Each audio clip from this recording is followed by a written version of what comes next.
Hello, my friends. Today we're going to be reading The Berenstain Bears and Too Much TV.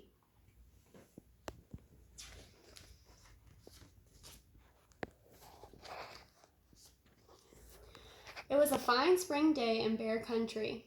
The bluebirds were singing, the trout were leaping, and except for one small cloud of dust billowing behind the school bus as it came over the hill, the air was sparkling clean. Mama Bear was inside the family's treehouse, fixing brother and sister Bear's after-school snack. Brother and Sister Bear got off the school bus and came into the kitchen with hardly a hello.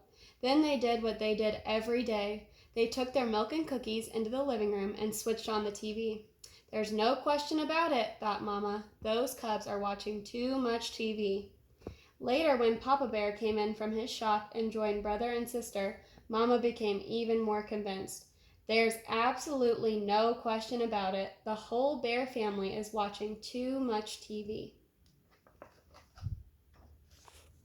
She wasn't quite sure how it had happened.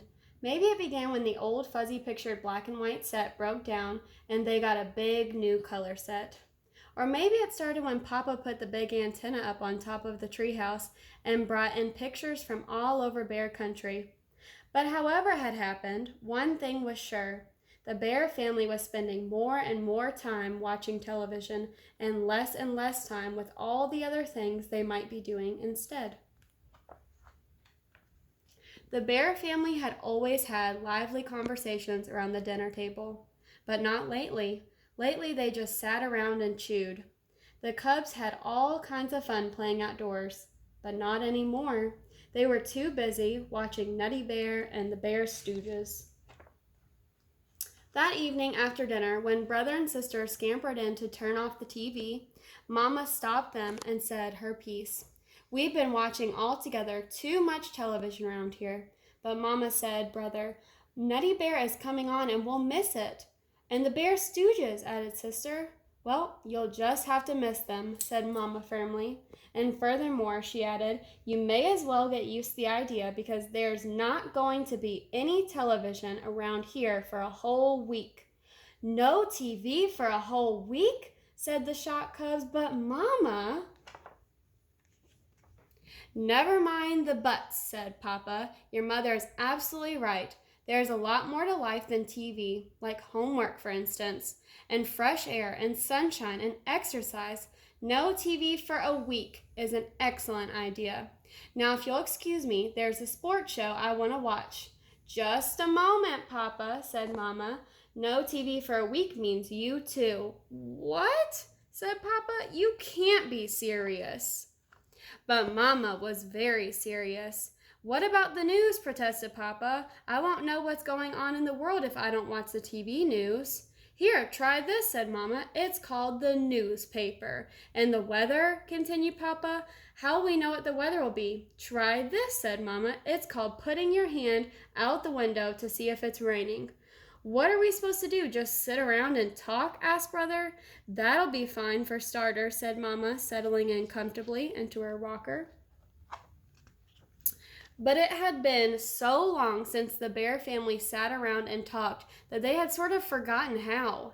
It really didn't matter because pretty soon Papa fell asleep and snored so loudly that they wouldn't have heard each other anyway. After school the next day, the cubs looked longingly at the TV, but Mama shooed them out to play. Brother's bike had a tire that needed pumping, and Sister's trike needed a little oil. And while it seemed strange not watching television, it was fun riding bikes and trikes again. Sort of.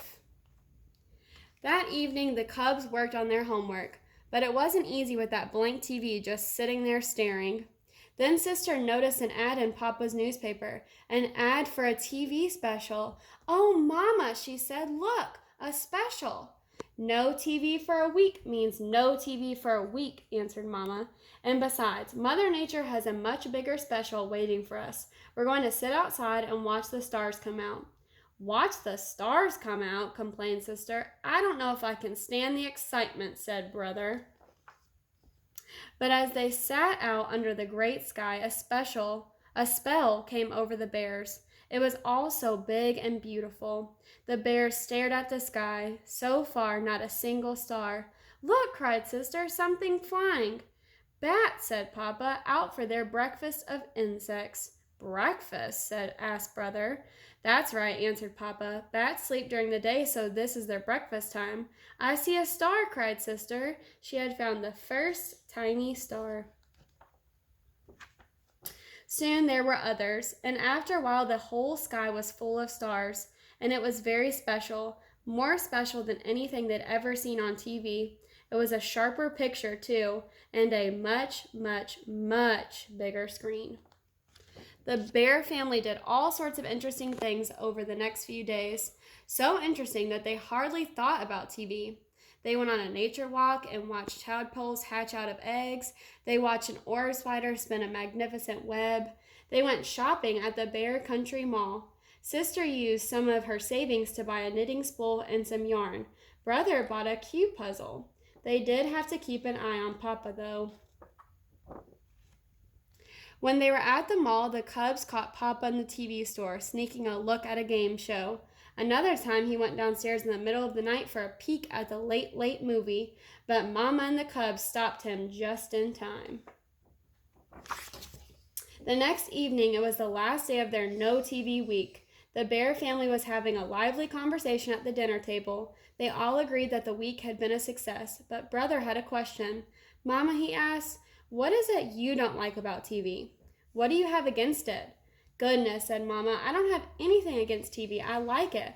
What I'm against is the TV habit. Sitting in front of it day after day like old stumps waiting for dry rot to set in. Well, said Brother, tomorrow I'm going to get a whole bunch of snacks and watch TV all day. Me too, said Sister. Me too, said Papa. But the only one who did watch it all day was Papa. Brother got interested in his cube puzzle and finally solved it. Sister started knitting a rug on her knitting spool. Finally, even Papa had enough and decided to bait his hook for a couple of those leaping trout. The end.